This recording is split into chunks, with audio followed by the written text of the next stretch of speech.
এই গল্পে দেখা যায় যে একটা জঙ্গলে বসবাসকারী আদিবাসীরা মানুষদের ধরে তাদের আস্তানায় নিয়ে যায় এবং মানুষদের শরীর থেকে মাংস কেটে নিয়ে তাদের সেই ভয়ানক জঙ্গলে জ্যান্ত অবস্থায় ছেড়ে দেয়।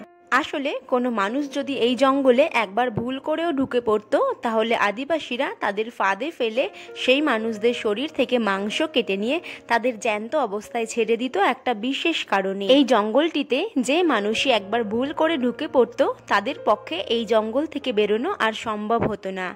এই নরখাদক আদিবাসীরা জঙ্গলের একটা জায়গায় এত পরিমাণে মানুষ কাটতো যে ওই পুকুরের জল সবসময় লাল থাকতো। আজকে যে মুভিটা তোমরা দেখতে চলেছো সেটা এমন একটা মুভি যেটা দেখলে তোমাদের শরীর শিউরে উঠবে। আজকে যে মুভিটা আমরা দেখতে চলেছি মুভিটির নাম হলো রিভার অফ ব্লাড। গল্পের শুরুতেই দেখা যায় দক্ষিণ পূর্ব এশিয়ার এক ভয়ানক জঙ্গল।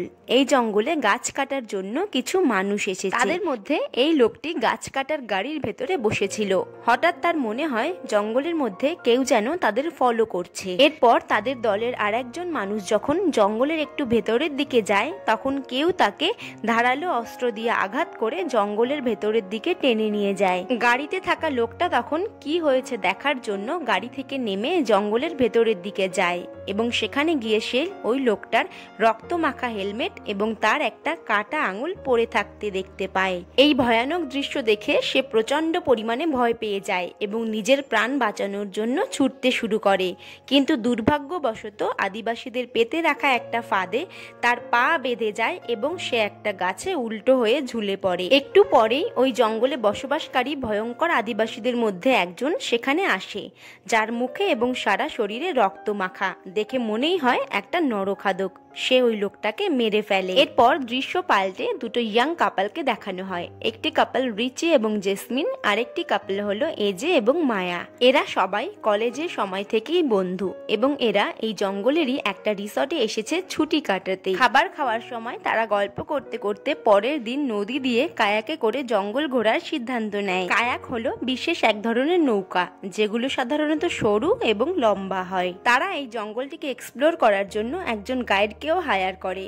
গাইডটির নাম হলো নিক। নিক তাদের সবাইকে লাইট জ্যাকেট দেয় এবং কায়াক কিভাবে চালাতে হবে তার একটা ছোট্ট ট্রেনিং দিয়ে যাত্রা শুরু করে। এরপর ঘুরতে ঘুরতে তারা সিদ্ধান্ত নেয় যে আজ রাতে তারা আর ফিরবে না, অর্থাৎ আজ রাতটা তারা এই ভয়ঙ্কর জঙ্গলেই কাটাবে। নদী দিয়ে যেতে যেতে নিক তখন তাদের সবাইকে এই জঙ্গলের ব্যাপারে বলতে শুরু করে। তখন নিক বলে যে তার দাদু এবং বাবা দুজনেই গাইডের কাজ করতেন। নিক বলে যে তার দাদু একবার এই জঙ্গলের আদিবাসীদের পাল্লায় পড়ে এবং তারপর থেকেই তার দাদুকে আর কোথাও খুঁজে পাওয়া যায়নি। তাই ধরে নেওয়া হয় যে তার দাদু মারা গেছে। ছেলে দুটো এই কথা বিশ্বাস না করলেও মেয়ে দুটো কিন্তু একটু ভয় পেয়ে যায়। তখন মায়া জিজ্ঞাসা করে যে শুনেছি এই জঙ্গলে নাকি নরখাদকরা থাকে, তারা কি এই জঙ্গলে এখনো আছে? নিক তখন বলে যে হ্যাঁ, ওরা এখনো আছে, কিন্তু ভয় পাওয়ার কিছু নেই, আমরা ওদের আস্তানার দিকে যাব না। এরপর আরো একটি ছেলে এবং একটি মেয়েকে দেখা যায়। তারাও এসেছিল ওই জঙ্গলে ঘুরতে। ছেলেটির নাম ছিল ট্যানি। জঙ্গলে ঢুকতেই তারা একটি সাইনবোর্ড দেখতে পায়। সেখানে লেখা ছিল ডু নট এন্টার, প্রবেশ নিষেধ। কিন্তু তারা সেটিকে গ্রাহ্য না করে জঙ্গলের সেই অংশেই ঢুকে পড়ে যেখানে যাওয়া মানে মৃত্যুর মুখে যাওয়া। সেখানে ঢুকতেই কেউ একজন হঠাৎ করে ট্যানির গলায় কোপ দিয়ে তাকে সেখানেই মেরে ফেলে এবং তারা দুজনেই তখন বাইক থেকে পড়ে যায়। মেয়েটি তখন ট্যানিকে দেখতে এগিয়ে গেলে দেখে যে ট্যানির দেহটি একটি রক্তের পুকুরের মধ্যে পড়ে আছে এবং কিছুটা দূরে তার কাটা মাথাটা পড়ে আছে। এটা দেখে মেয়েটি ভীষণ ভয়ে চিৎকার করে এবং দৌড়ে পালাতে পালাতে একটি গুহার মধ্যে ঢুকে পড়ে। এরপর মেয়েটি সেই গুহার একটি কোনায় বসে ভিডিও করতে শুরু করে এবং বলতে শুরু করে তাদের সাথে কি ভয়ঙ্কর ঘটনা ঘটেছে। তখনই সেখানে একটা আদিবাসী আসে এবং সেই মেয়েটিকেও মেরে ফেলে। অন্যদিকে মায়া এবং বাকিরা এত সময় সেই জঙ্গলে রাত কাটানোর ব্যবস্থা করে ফেলেছে। মায়া যখন রাত্রে নিকের সাথে গল্প করছিল তখন নিক এই জঙ্গলে গাছ কাটতে আসা দুটো লোকের গল্প শোনায় যারা আদিবাসীদের কবলে পড়েছিল। নিক তখন বলে যে এই জঙ্গলের নরখাদক আদিবাসীরা নাকি কখনো তাদের শিকারকে একেবারেই মেরে ফেলে, আবার কখনো শিকারের গায়ের মাংস কেটে নিয়ে তারপর তাদেরকে বাঁচিয়ে রাখে। মায়া তখন জিজ্ঞেস করে যে কেন তাদের গায়ের মাংস কেটে তাদের বাঁচিয়ে রাখা হয় কেন? নিক তখন বলে যে যেহেতু এই জঙ্গলে কোনো ইলেকট্রিসিটির ব্যবস্থা নেই এবং থাকার কথাও নয়, তাই আদিবাসীদের কাছে তো মাংস জমিয়ে রাখার কোনো ব্যবস্থা নেই। তাই তারা শিকারকে তাদের প্রয়োজন যত সময় পড়ে তত সময় বাঁচিয়ে রাখে। এই নরখাদক আদিবাসীরা প্রথমে তাদের শিকারের পায়ের গোড়ালির অংশ পর্যন্ত কেটে ফেলে দেয়, যাতে তারা এই জঙ্গল থেকে পালাতে না পারে, এবং যদি পালানোর চেষ্টাও করে তাহলে সহজেই তাদের ধরে ফেলা যায়। এরপর ওই আদিবাসীদের ছেলেমেয়েরা সেই শিকারদের তাড়া করে, অর্থাৎ পরিষ্কার ভাষায় বললে তাদের শিকারের গায়ের মাংস কেটে নিয়ে তারপর তাদের সাথে এই জঙ্গলে মৃত্যুর খেলা করা হয়। এবং যখন যখন তাদের প্রয়োজন হয় তখন তারা সেই শিকারের দেহ থেকে মাংস কেটে নেয়। রাতের বেলা তারা সবাই ঘুমাতে চলে যায়। বাকি সবাই ঘুমিয়ে পড়লে এজে এবং জাসমিনকে লুকিয়ে লুকিয়ে কথা বলতে দেখা যায়, এবং তাদের কথাবার্তা শুনে বোঝা যায় যে তাদের মধ্যে অবৈধ সম্পর্ক রয়েছে। পরদিন সকালে উঠে রিচিকে কোথাও খুঁজে পাওয়া যাচ্ছিল না, এবং তারপর দেখা যায় যে নিকের যে কায়াক যার মধ্যে তাদের সমস্ত জিনিসপত্র ছিল সেটাও সেখানে নেই, অর্থাৎ রিচি সেই কায়াকটা নিয়ে কোথাও চলে গেছে। আসলে গত রাতে রিচি এজে এবং জাসমিনের সমস্ত কথাবার্তা শুনে ফেলেছিল, এবং রিচি এটা সহ্য করতে পারেনি যে সে যাকে এতদিন ধরে ভালোবাসে সে তাকে দিনের পর দিন ধোঁকা দিয়ে এসেছে, তাই সে চলে গেছে। তারা সবাই মিলে রিচিকে খুঁজতে বের হয়। খুঁজতে খুঁজতে তারা নদীর এমন একটা জায়গায় এসে পৌঁছায় যেখানে নদীটি দুদিকে ভাগ হয়ে গেছে। নদীটির একদিকে খরস্রোতা, যেখানে কায়াক নিয়ে যাওয়া সম্ভব নয়, এবং আরেক দিকে নদীটি সেই দিকে যায় যেখানে সেই নরখাদক আদিবাসীদের বাসস্থান। নিক ওই দিকে যেতে কোনোভাবেই রাজি না, এবং সে বাকিদেরকেও এই কথা বোঝানোর চেষ্টা করে যে আমরা এখান থেকে ফিরে যাই, এবং এখান থেকে ফিরে গিয়ে ফরেস্ট ডিপার্টমেন্টকে আমরা সবকিছু খুলে বলি, তারা এসে রিচিকে খোঁজার ব্যবস্থা করবে। কিন্তু এজে বলে যে না, আমরা রিচিকে খুঁজতে কায়াক নিয়ে এদিকেই যাব। তোমার যদি আমাদের সাথে আসতে ইচ্ছে হয় এসো, তা না হলে তুমি সাঁতার কেটে ফিরে যাও। এই ভয়ঙ্কর জঙ্গলে আমরা রিচিকে একা এভাবে ফেলে রেখে যেতে পারবো না। নিক তখন ভাবে যে এই ভয়ঙ্কর জঙ্গলে যেখানে পদে পদে বিপদ, সেখানে আমি একা সাঁতার কেটে কিভাবে লোকালয়ে ফিরে যাব।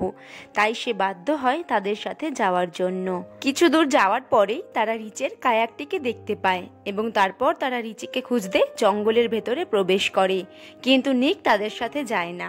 নিক বলে যে তোমরা যদি 1 ঘন্টার মধ্যে ফিরে না আসো তাহলে আমি কায়াক নিয়ে চলে যাব। তারা রিচিকে খুঁজতে খুঁজতে জঙ্গলের মধ্যে একটা গুহার ভেতরে প্রবেশ করে। এদিকে নিক কায়াকে বসে তাদের জন্য অপেক্ষা করতে করতে জঙ্গলের মধ্যে কিছু একটা নড়তে দেখে, এবং তখন সে হাতে ছুরি নিয়ে জঙ্গলের মধ্যে ঢুকে যায়। সেখানে গিয়ে নিক মৃত মানুষদের পোশাক পরানো কতগুলো পুতুল দেখতে পায় এবং কতগুলো জিনিসপত্র দেখতে পায়, এবং সেখানেই তাদের জন্য অপেক্ষা করছিল সেই নরখাদক আদিবাসীরা।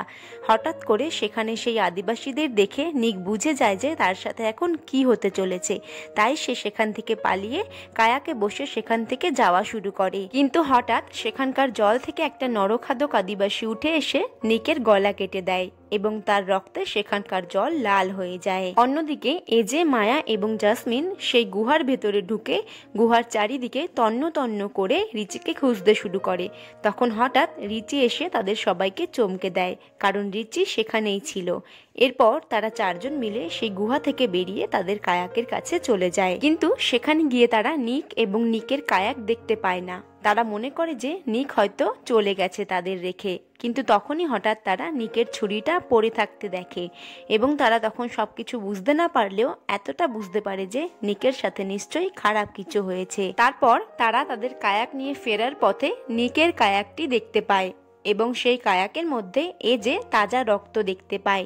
তারপর তারা নিককে খুঁজতে শুরু করে, এবং খুঁজতে খুঁজতে জঙ্গলের মধ্যে ঢুকে পড়লে তারা যে দৃশ্য দেখতে পায় তা দেখে তাদের পায়ের নিচের মাটি সরে যায়। কারণ তারা দেখতে পায় যে একটা পাত্রে ফুটন্ত গরম জলে নিকের কাটা মাথা সেদ্ধ করা হচ্ছে। এটা দেখে তারা ভীষণ ভয় পেয়ে আতঙ্কিত হয়ে সেখান থেকে পালাতে শুরু করে। কিন্তু সেই নরখাদক আদিবাসীরা অলরেডি জলের মধ্যে তাদের জন্য অপেক্ষা করছিল। কিছু দূর যাওয়ার পর তারা নদীর ওপর একটা গাছ পড়ে থাকতে দেখে। তখন তারা কায়াক থেকে নেমে সেই গাছের নিচ থেকে কায়াকগুলিকে পার করে। ঠিক তখনই একটা নরখাদক আদিবাসী তাদের ওপর আক্রমণ করে। তখন তার সাথে লড়াই করতে গিয়ে রিচি এবং এজে দুজনেই আহত হয়। এবং সেই আদিবাসীটির মাথায় পাথর দিয়ে আঘাত করে এবং তার বুকে ছুরি মেরে তাকে সেখানেই মেরে ফেলে। অন্যদিকে এত সময় ঘটে যায় আর এক বিপদ। তাদের সেই কায়াকগুলো নদীর জলে ভেসে ভেসে চলে গেছে। তাই এখন তাদের কাছে জঙ্গলের মধ্যে দিয়ে যাওয়া ছাড়া আর কোনো উপায় নেই, কারণ নদীর মধ্যে যে কোনো জায়গায় এই ভয়ঙ্কর আদিবাসীরা লুকিয়ে থাকতে পারে এবং নদীর জল কোথায় কতটা গভীর তা তারা জানে না এবং জানার কথাও নয়। সুতরাং তাদেরকে জঙ্গলের মধ্যে দিয়েই পালাতে হবে। অনেক সময় হাঁটতে হাঁটতে তাদের কষ্ট হয়ে যায় এবং তারা একটা জায়গায় বসে বিশ্রাম নেওয়ার সিদ্ধান্ত নেয় এবং তারা স্থির করে যে একবার এক একজন লোক জেগে জেগে পাহারা দেবে। এরপর বাকি সবাই ঘুমিয়ে পড়লে এজে পাহারা দিতে শুরু করে। এজে যখন পাহারা দিচ্ছিল তখন সে পরিষ্কার বুঝতে পারে কারা যেন তাদের উপর নজর রাখছে এবং আশপাশ দিয়ে ঘোরাঘুরি করছে। এজে তখন অতি চালাকির সাথে একটা কাদার গর্ত থেকে তার গায়ের সমস্ত জায়গায় কাদা মেখে নেয় এবং সে সেখানেই শুয়ে পড়ে এবং তার ছুরিটাকে সেখানেই মাটির মধ্যে লুকিয়ে রাখে। তারপর সে আদিবাসীদের আসার অপেক্ষা করতে থাকে। এরপর একজন আদিবাসী সেখানে যখন চলে আসে ঠিক সেই সুযোগে এজে তার উপর আক্রমণ করে, কিন্তু সেই নরখাদক আদিবাসীর শক্তির সাথে এজে পেরে ওঠে না। সেই নরখাদকটি এজের মাথায় কুড়ুল দিয়ে আঘাত করে এবং তারপর যখন এজের ঘাড়ে কামড় দিয়ে তাকে মেরে ফেলতে যায় ঠিক তখনই সেখানে রিচি চলে আসে। এজে সেখান থেকে গড়িয়ে পড়ে যায়। এজে তো বেঁচে যায়, কিন্তু সেই নরখাদক রিচিকে ছেড়ে দেয় না। এরপর নরখাদক আদিবাসীর দল রিচির হাত পা মুখ বেঁধে তাকে টানতে টানতে সেখান থেকে নিয়ে যায়। এজে তখন খুব সাবধানে মাটিতে হামাগুড়ি দিতে দিতে রিচির কাছে পৌঁছায়। সেখানে গেলেই রিচি তাকে বাঁচানোর জন্য বলে, কিন্তু এজে খুব ভালোভাবেই বুঝতে পারে যে সে যখন একটা নরখাদক আদিবাসীর সাথেই পেরে ওঠেনি, সে এতগুলো আদিবাসীর সাথে লড়াই করে কিছুতেই পেরে উঠবে না। এজে তাই রিচিকে বলে যে আমি তোমাকে তো বাঁচাতে পারবো না, কিন্তু আমি তোমাকে কথা দিচ্ছি আমি মায়া এবং জাসমিনকে বাঁচাবো। এই কথা বলে এজে সেখান থেকে চলে যায়। তারপর সেই নরখাদক আদিবাসীরা রিচির পায়ের গোড়ালি কেটে দেয়। তারপর রিচিকে সেই জঙ্গলের মধ্যে পালাতে বলে এবং সেই আদিবাসীদের ছোট ছোট ছেলে মেয়েদের রিচিকে তাড়া করার জন্য বলে। এইভাবেই তারা অনেক সময় রিচির সাথে মৃত্যুর খেলা খেলতে থাকে এবং তারপর তারা রিচিকে পুরোপুরি মেরে ফেলে। পরের দিন সকালে জাসমিন এজের কাছে রিচির কথা জিজ্ঞাসা করে, কিন্তু এজে বলে যে রিচি তাদের জন্য জিপের খোঁজ করতে গেছে। এজে জাসমিনকে সত্যি কথা বলে না, কারণ হয়তো সত্যি কথা জানলে জাসমিন তা সহ্য করতে পারবে না। তারপর কিছুক্ষণ পর তারা আবার জঙ্গলের মধ্যে দিয়ে পালাতে শুরু করে। এইভাবে পালাতে পালাতে হঠাৎ জাসমিন আদিবাসীদের দ্বারা পেতে রাখা একটা ফাঁদের মধ্যে পড়ে যায়। আদিবাসীরা মাটির মধ্যে গর্ত করে ধারালো গাছের ডাল পুঁতে ফাঁদটা তৈরি করেছিল এবং সেই ধারালো গাছের ডালগুলো জাসমিনের বুকের মধ্যে ঢুকে যায়। মায়া এবং এজে তখন অনেক চেষ্টা করে জাসমিনকে সেই ফাঁদ থেকে উদ্ধার করে। এরপর তারা আবার পালাতে শুরু করে। পালাতে পালাতে তারা নদীর পাশে পৌঁছে যায় এবং সেখানে গিয়ে তারা একটি কায়াক দেখতে পায়। সেই কায়াকটির সাহায্যে তারা অনেক দূর এগিয়ে গেলেও সেই আদিবাসী এলাকা থেকে তারা বেরিয়ে যেতে পারে না, কারণ এই জঙ্গলটা ওদের। এই জঙ্গলের কোনায় কোনায় ওদের বসবাস। তারপরেই একজন আদিবাসী আবার তাদের উপর হামলা করে। এজে তখন সেই নরখাদক আদিবাসীটির সাথে লড়াই করে তার মাথা কেটে তার শরীর থেকে আলাদা করে দেয়। এজে যেন এইভাবে তার সঙ্গীদের মৃত্যুর বদলা নিল। কিন্তু এজে এখানেই থেমে থাকে না, তার মনে এখন বদলার আগুন জ্বলছে। সে সিদ্ধান্ত নেয় পুরো নরখাদক গোষ্ঠীটিকে শেষ করে দেবে। এজে তখন দেখতে পায় যে অনেক আদিবাসী তার দিকেই এগিয়ে আসছে তাকে মারার জন্য। এজে তখন বুঝতে পারে যে তারা তিনজন কোনোভাবেই এখান থেকে বেরিয়ে যেতে পারবে না। এজে তখন ভাবে যে একটাই রাস্তা আছে, সে এই নরখাদক আদিবাসীদের সাথে লড়াই করবে এবং সেই সুযোগে মায়া এবং জাসমিন সেখান থেকে পালিয়ে যেতে পারবে। এরপর এজে সেই নরখাদক আদিবাসীদের সাথে লড়াই করার জন্য অগ্রসর হয়, কিন্তু সেই নরখাদক আদিবাসীদের দল এজেকে শেষ করে দেয়। এত সময় মায়া এবং জাসমিন তাদের কায়াক নিয়ে নদীর কিনারে পৌঁছে একটা খাড়া বেয়ে তারা উপরে উঠে যায় এবং সেখানে তারা ফরেস্ট ডিপার্টমেন্টের একটা গাড়ি দেখতে পায় এবং শেষ পর্যন্ত শুধুমাত্র মায়া এবং জাসমিনই সেই ভয়ানক নরখাদক আদিবাসীদের হাত থেকে বেঁচে ফিরতে পারে।